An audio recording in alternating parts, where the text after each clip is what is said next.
आप डिफेंड करते रह जाएंगे ओमकारेश्वर जी, दर्जा देते हैं। थोड़ा तो राजनीतिक तौर पे भी सोचिए। ये राहुल गांधी को कब समझ आएगा? मोदी जैसे पॉलिटिशियंस को, मोदी जैसे राजनेता को, मोदी जैसे पॉलिटिशियन को आप ये फुल टॉस देंगे तो वो तो स्टेडियम से बाहर मारेगा। And that is exactly what prime minister is doing. वो ही कर रहे हैं प्रधानमंत्री कि शहजादे ने बड़ा सच स्वीकार लिया, शहजादे की जुबान लड़खड़ा गई, शहजादे ने मान लिया। आप समझिए ओमकारेश्वर जी, नहीं पंकज जी आ रहा हूं।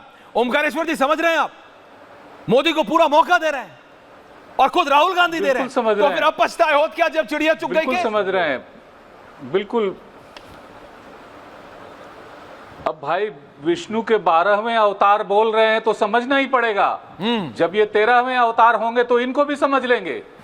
जब इंडिया इज इंदिरा और इंदिरा इज इंडिया हो गया था तो देश ने उनको उतार दिया था। आज वैसी ही कुछ सिचुएशन हो गई है। जब संबित पात्रा जी को भी लग रहा है कि जगन्नाथ जी उनके भक्त हैं, तो आज जो सिचुएशंस है और कई सवाल अनुत्तरित हैं जो हम लोग डिस्कशन कर रहे हैं। 2 ही चरण के चुनाव बचे हैं। उन 2 चरणों के बचे हुए चुनाव में जो कुछ सवाल नेताओं ने उठाए हैं, दिल्ली के भी चुनाव हो रहे हैं, उसमें 7 सीटों के अरविंद केजरीवाल ने एक सवाल पूछ लिया था और कई लोगों ने सवाल पूछा।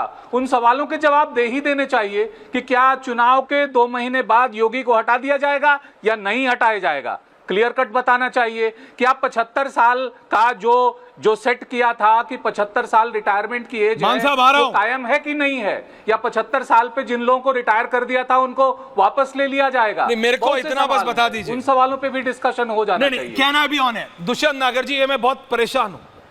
अनंत विजय जी, आपकी मुस्कुराहट मैं समझ रहा हूं। ओमकारेश्वर जी, जब तक या तो आप बोल दीजिए कि योगी कांग्रेस के नेता हैं, अरे योगी बीजेपी के नेता हैं, बीजेपी ने बनाया, बीजेपी डिसाइड करेगी। आप लोग अपने बजाय योगी के बने रहेंगे कि नहीं रहेंगे? अरे बनाया प्रधानमंत्री मोदी ने योगी को। सीएम किसने बनाया? राहुल गांधी ने बनाया था क्या? ये सवाल मोदी ने बनाया था? अरे आपको टेंशन है किस लिए? उनसे पूछ आपको नहीं, सवाल किसी और आपको और पंकज शर्मा जी को क्यों दिक्कत है? क्योंकि आपको तो ब्राउनी, आपको जितनी आडवाणी जी, राजनाथ जी के करियर की आज वो नहीं है, अनुराग जी, उनकी ज्यादा आपको चिंता। आप लोग सोच रहे हैं क्या? आप कह रहे हैं, आप कह रहे हैं कि बीजेपी ने बाबा को यूपी का मुख्यमंत्री बनाया, अगर इस बार सरकार आ गई तो बाबा को हटा देगी बीजेपी। ये आप बीजेपी से पूछो, बीजेपी ने बनाया, बीजेपी हटाए बनाए रखे, क्या करे? वो बीजेपी का काम है। किसी ने, अरे वो बीजेपी का काम है। पांडे जी उठा सकते हैं, जवाब दे सकते हैं। पांडे जी, आप कांग्रेस, आप ही ने मुझे बताया था ये सवाल देश के सामने। ओके, अनंत विजय जी, अनंत विजय जी, यूपी की जनता जानना चाहती है। अनंत जी, अनंत जी, अनंत जी, अनंत जी, अनंत जी, अनंत विजय जी, आपको जवाब दे। प्रदेश में रहता हूं। अरे भैया, कुछ तो मोदी और शाह को भी डिसाइड करने दो। सब कुछ आप ही लोग डिसाइड करना चाहते हैं। अनंत जी, गॉसिप पर चर्चा क्यों कर रहे हैं हम लोग? अगर गॉसिप उनको मजा आता है लगेंगे तो प्रेस क्लब से लेके इंडिया इंटरनेशनल सेंटर तक में बहुत पॉलिटिकल गॉसिप होता है। केजरीवाल जी के बारे में, मैं जिनको हाई फ्लाइंग क्लब कहता हूं, आपने उन क्लब्स का नाम ले लिया है। आनंद जी, मैं जिनको हाई फ्लाइंग क्लब कहता हूं, आपने उन क्लब्स का नाम ले लिया है, लेकिन ये अफवाहें अभी से नहीं चल रही। सब लोग थोड़े अच्छे हैं। आनंद जी, अगर आपको मतलब अफवाहें की बात करनी है तो आप भी जानते हैं, मैं भी जानता हूं, स्टूडियो में बैठे दुष्यंत नागर भी जानते हैं, अजय आलोक जी भी जानते हैं, ये बाबा के खिलाफ ये हो रहा है, बीजेपी में ये हो रहा है, बीजेपी के नंबर 2 और नंबर 3 के बीच की लड़ाई और योगी की। भाई ये सब तो चलाने में इनको मजा आता है, क्योंकि अपनी पार्टी में तो कुछ कर नहीं सकते। करिए ना, समझाने की कोशिश कीजिए राहुल गांधी को कि ये सब बोलना बंद करिए, फुल टॉस बॉल देना मोदी को बंद कीजिए। मोदी की बाइट आ रही है, reaction of the prime minister. सुनिए पंकज जी, और ध्यान से सुनिएगा, और फिर आ रहा हूं जी। कई बार लाख झूठ बोलते हुए भी शहजादे की जुबान पर सच्चाई तो आ ही जाती है। आज कांग्रेस के शहजादे ने एक बड़ा सच स्वीकार कर लिया। शहजादे ने मान लिया है कि उनकी दादी, उनके पिताजी, उनकी माताजी के समय जो सिस्टम बना वो दलितों, पिछड़ों, आदिवासियों का घोर विरोधी रहा है। कांग्रेस के इसी सिस्टम ने एससी, एसटी, ओबीसी की कितनी ही पीढ़ियों को तबाह किया। आज शहजादे ने खुद ये बात मान ली है। तो माननीय दुष्यंत नागर जी, क्योंकि आप स्टूडियो में बैठे हैं और आपकी सबसे ज्यादा व्यथा कि मैं आपको सबसे कम समय देता हूं, तो माननीय राजनीतिक विश्लेषक, माननीय सम्माननीय राजनीतिक विश्लेषक, जरा इसका विश्लेषण करिए कि राहुल गांधी जी का एडवाइजर कौन है। ये कौन माननीय सम्माननीय व्यक्ति, देसी है, विदेशी है, बाहर से आए हैं, कि घर का कोई इतना इंटेलेक्चुअल आदमी है जो इतना ज्ञान दे रहा है इनको कि ये बोलो कि मैं सिस्टम था, बोलो कि मैं सिस्टम का पार्ट था, बोलो कि मेरी दादी और पिताजी के समय मैं यूं ही घुस जाता था, और अगर पिताजी तक काफी नहीं था तो मनमोहन सिंह के समय भी मैं घुस जाता था।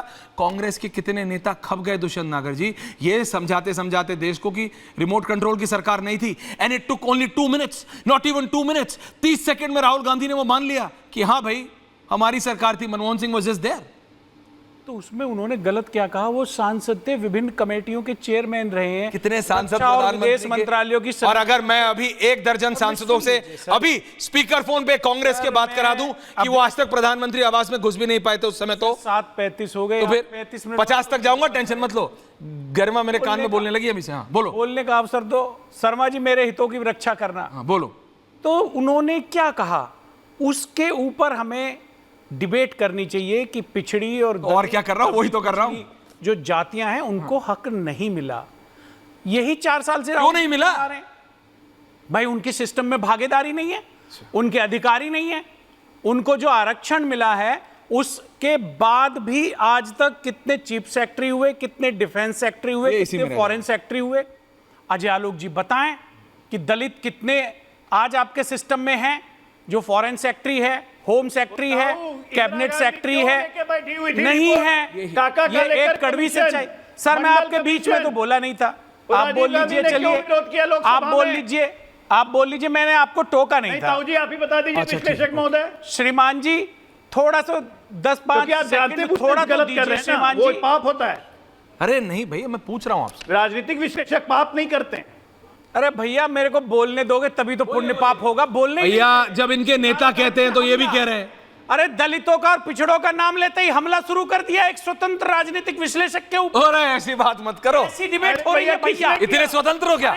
हाँ। अरे मैं तो किसानों के लिए काम करता हूँ, गरीबों के लिए, पिछड़ों के लिए काम करता हूँ। जीन्स फट गए टिकट लेते लेते तुम्हारी, अगर विचारधारा थोड़ी नहीं मिली, मैच करती है, कभी उनको डिफेंस कर देता हूँ। दुष्यंत नागर, उनकी जीन्स फट गए, टिकट नहीं मिली कांग्रेस से, बुरा लगता है। दुष्यंत नागर भैया नहाने के कल से मना कर देंगे। क्या हो गया? आप ऐसे धमका रहे हो, डरा रहे हो। कौन धमका रहा है? मैं बात कह रहा हूं, मैं तो क्लैरिटी से। पिछड़ों के लिए बात करेगा, जो दलितों के लिए बात करेगा, ये सिस्टम उसे उसी तरह दबाता है मिलके जैसे मुझे दबाया जा रहा है, मुझे बोलने नहीं दिया जा रहा।